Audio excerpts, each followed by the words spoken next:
প্রশংসা শুনতে কিন্তু অনেক ভালো লাগে। হ্যালো এভরিওয়ান, আসসালামু আলাইকুম। কেমন আছেন সবাই? কেন এই প্রশংসার কথা বলতেছি সেটাই শেয়ার করব। আসলে হচ্ছে নসিনাত আব্বুকে একদিন রান্না করে খাওয়াইছি পাতি হাঁসের মাংস।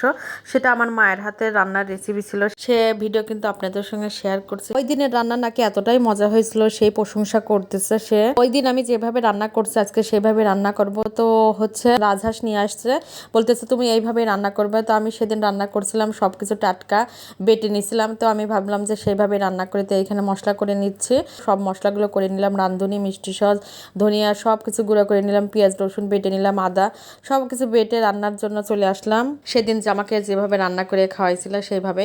আরও অনেক প্রশংসা করছে। তো প্রশংসা শুনে বলতেছে আচ্ছা ঠিক আছে, আমি তোমাকে ওইভাবেই রান্না করে খাওয়াবো। আজকে কিন্তু খোলামেলা জায়গায় রান্না করব এবং একটু বেশি করে রান্না করব যাতে সবাই মিলেমিশে খেতে পারি। তো এইখানে হচ্ছে তেল দিয়ে দিলাম, তেলের মধ্যে ভাজনা তুলে নেব, পেঁয়াজ, দারচিনি, এলাচ, তেজপাতা দিয়ে ভাজনা তুলে নিচ্ছি। আর এটাই কিন্তু মেইন হচ্ছে রান্নার জন্য। তো ভাজনা তুলে নিলাম, এর মধ্যে জিরে দিয়ে দিতে হয়। ভাজনা তোলা তেলের মধ্যে হলুদ দিয়ে পানি দিয়ে দিলাম। হলুদ দিয়ে পানি দিলে কিন্তু তরকারির কালার খুব সুন্দর হয়। তো তারপর একে একে সব মশলাগুলো দিয়ে দিচ্ছি। হলুদের গুঁড়া দিলাম, তারপর পেঁয়াজ, রসুন, আদা, জিরা, মানে সব মশলাগুলোই দিয়ে মশলাটা একটু কষিয়ে নেব। দুইটা আস্ত রসুন দিয়ে দিলাম, তারপরে এলাচ, দারচিনি, লবঙ্গ সবকিছু দিয়ে দিলাম। আসলে হাঁসের মাংসে আস্ত রসুন খেতে খুব ভালো লাগে। তো মশলাটা কষানোর পরে এখন হচ্ছে হাঁসের মাংসটা দিয়ে দিচ্ছি, সাথে আলু দিয়ে দেব। আলু খেতে মাংসের মধ্যে আমার কাছে অনেক ভালো লাগে, এই জন্য আলু দেই।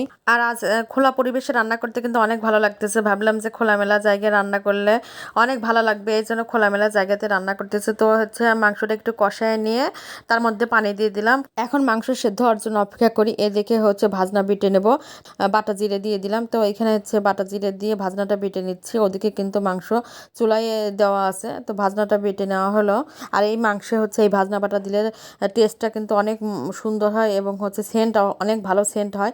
তো এইটাই হচ্ছে ওকে নতুনভাবে খাওয়ানোর পরে ও বলতেছে তুমি এইভাবে রান্না করবা।